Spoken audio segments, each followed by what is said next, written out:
All right, let's jump right in. Today, we're taking a deep dive into a case that's both chilling and intriguing. Yeah, a real head-scratcher. Exactly. We're heading to Waldenstein, Germany, Ah, Waldenstein. a town that you wouldn't think would be the backdrop for a murder mystery. Right, usually you think of those small towns as quiet and peaceful. Yeah, but back in 2023, this town became the center of a case with twists and turns you wouldn't believe. And this one really makes you question that image of the peaceful small town, right? Oh, absolutely. It's a reminder that darkness can lurk anywhere. Couldn't have said it better myself. And at the heart of this mystery is Anke Schäfer, a beloved elementary school teacher. Now, when you say beloved, what do we know about her? Well, everyone in town loved her. She was that teacher, the one who makes a real difference in her students' lives. The kind of person you'd never expect to have a secret life. Oh, but she did. And that's where things get really interesting. All right, I'm all ears. So, by day, Anke was shaping young minds, but online she had this whole other persona. Okay, a double life. Yeah, she was known as Raven 33, a dedicated cold case sleuth.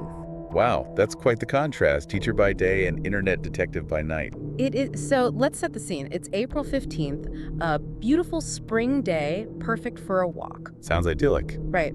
A woman is enjoying a walk on this wooded path when she stumbles upon a truly horrifying sight. It's that contrast that makes it so unsettling, Yeah. This peaceful setting and then this brutal act. Absolutely. It's Anke Schäfer. She's found dead on this path. Oh my goodness. And while the scene might seem peaceful at first glance, the details paint a very different picture. What kind of details are we talking about? Bruises, scratches, even a deep cut on her hand. That cut on her hand makes me think there was a struggle, a fight for her life. Exactly. And there's this other curious detail, a water-damaged notebook found by her body. A notebook, huh? I wonder what secrets it held. We may never know. Sadly, the elements had their way with it, washing away any potential clues. A lost clue. A dead end. It's almost like the case itself is trying to hide the truth. Adds another layer to the mystery for sure. So we know about Anke's double life, her passion for solving cold cases online. Right, Raven 33. Yes, and the case that had her completely hooked was the disappearance of a local businessman, Klaus Wimmer. Oh, so this wasn't just a hobby for her. She was really invested in these cases. Oh, she was dedicated. And this Wimmer case, it went back to the 1990s. He just vanished without a trace. Those vanishing cases are always so intriguing. They leave behind more questions than answers. Don't they? And Anke, she was determined to find those answers. She was digging through old records, newspaper articles, online forums, anything she could find. Sounds like she was a real pro. She was piecing together this digital puzzle, and all signs pointed to Martin Keßler, Who's Martin Keßler? Wimmer's former business partner. The partner turned killer. A classic. Isn't it? And her findings, they suggested Keßler was deeply involved in Wimmer's disappearance. But here's where things take an even darker turn. Okay, lay it on me. In the weeks leading up to her death, Anke received a series of threatening emails.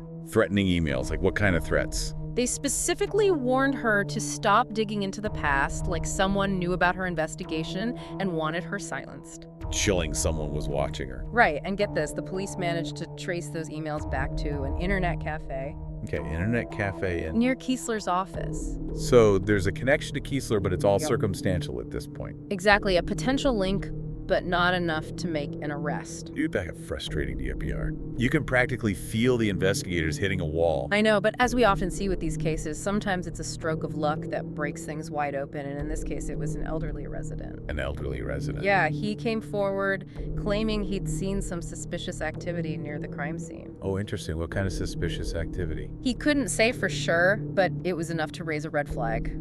And I bet this was on the same night that Anke died. The very same night. Well, one person's observation can really change the whole direction of a case. Absolutely, and this detail led the police to a location not far from where the witness saw the suspicious activity, an old well. And oh, well, okay, I'm on the edge of my seat here. Brace yourself, they found the remains of Klaus Wimmer.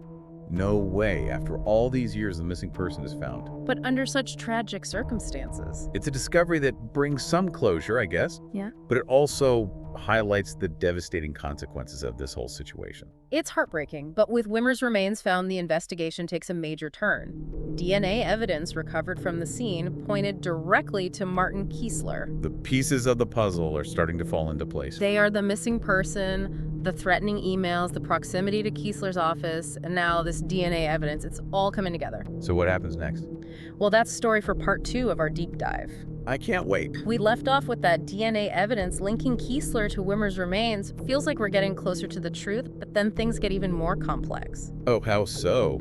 Well, confronted with all this evidence, Keßler confesses. He confesses to everything? To both murders Wimmers from all those years ago and Anke's. Wow, so he admits to killing her to keep his past buried. Exactly. He was silencing the one person who was actively piecing together his dark secret. That's chilling to think about. It is. Makes you wonder why choose murder again. Why not try to discredit Anke or something? Right. Make her investigation look unreliable. Yeah, that's where understanding the criminal mind comes in, I guess. It's a dark place for sure. In his confession, Keßler talks about this growing panic, a feeling of being trapped as Anke got closer to the truth. So it was a desperate act. It seems that way, a desperate attempt to maintain this facade he had built. Like the walls were closing in, and instead of finding a way out, he chose violence. A truly horrific choice, driven by fear and desperation. And what about the motive for Wimmer's murder? Any insight there? Greed, plain and simple. Keßler wanted it all, and it ended up costing 2 people their lives. A stark reminder of the destructive power of ambition gone wrong. It really is. In the end, Keßler was sentenced to life in prison. Justice was served, but the impact of these crimes is still felt deeply in Waldenstein. You can't just erase something like this. It leaves a scar on the whole community. Absolutely, it shakes that feeling of safety and makes people question everything. Think about the fear that must have gripped the town, knowing that someone capable of such violence had been living among them all along. It forces you to confront the fact that evil can hide in plain sight. Behind a friendly face, a successful business, a position of authority. And in the aftermath of a case like this, there's this collective trauma that needs healing. It's not just about punishing the perpetrator, it's about rebuilding trust and helping the community move forward. It's a long and difficult process, but it's essential. It requires open dialogue support for those who are hurting and a commitment to addressing the root causes that might have contributed to the crime. There's no easy fix. No, but amidst the darkness, there are also glimmers of hope. The courage of the witness who came forward, the dedication of the investigators, the resilience of the community as they work to heal. It's a reminder that even in the face of tragedy, there's strength and unity. The human spirit is pretty remarkable when you think about it. It is. The Waldenstein case is a powerful example of that. And it also brings to light the world of cold case investigations. Right. The people who dedicate themselves to solving these mysteries. It takes a special kind of person to do that kind of work. It does. Imagine yourself poring over old files, chasing down leads that went cold years or even decades ago. It must be like piecing together a shattered mirror, trying to make sense of fragmented memories and incomplete evidence. And they often do this with limited resources, facing pressure from families and the public who are desperate for answers. It's a heavy burden to carry. They also have to navigate some tricky ethical dilemmas. Like what? Reopening old wounds for families, potentially bringing unwanted media attention to a case that they've tried to put behind them. It's a balancing act for sure. Weighing the need for justice against the potential harm that revisiting the past can cause. Cold case investigators are almost like archaeologists of the human experience, uncovering buried truths, giving a voice to those who can no longer speak for themselves. And they do it without any guarantee of success. Right, cold cases can be notoriously difficult to solve. But they persevere, driven by this belief that everyone deserves justice no matter how much time has passed. It's inspiring, really. It is. And speaking of dedication, we can't forget about Anke Schäfer. Her passion for cold cases ultimately cost her life.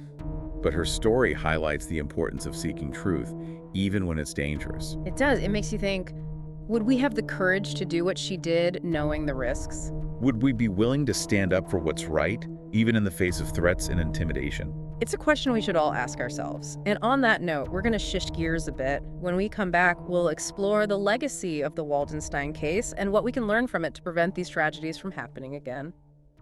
We're back and ready to wrap up our deep dive into the Waldenstein mystery.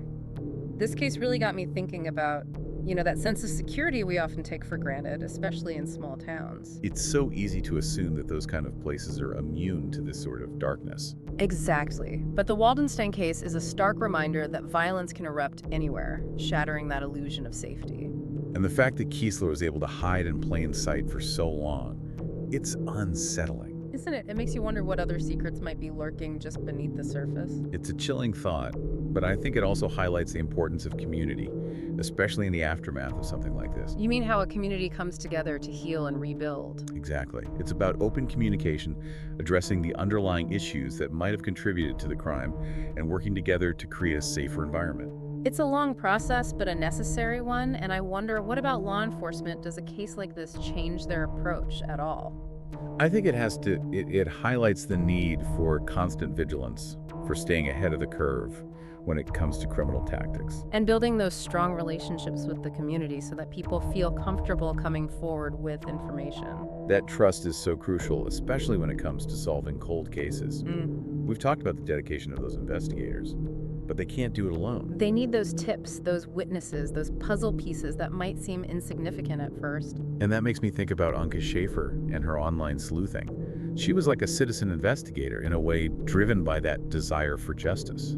It's a tragic story, but it also speaks to the power of citizen involvement these days. The internet has opened up so many possibilities for collaboration, for sharing information, for shining a light on cold cases that might have otherwise been forgotten. It's like this vast digital web connecting people who are passionate about seeking the truth. Exactly.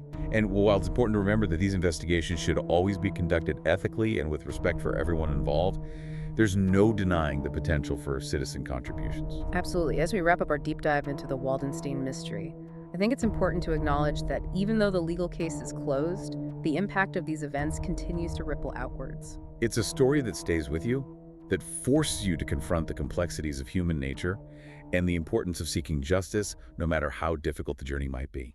It's a powerful reminder that even in the darkest of times, there's hope, resilience, and that shared responsibility to create a better world, a safer world. I hope our listeners walk away from this with a renewed sense of awareness and that commitment to staying engaged and informed. Well said. And as always, we encourage you to keep those minds curious, those questions coming, and never stop seeking the truth, no matter how challenging the path may be. Until next time, stay curious, stay informed, and stay engaged.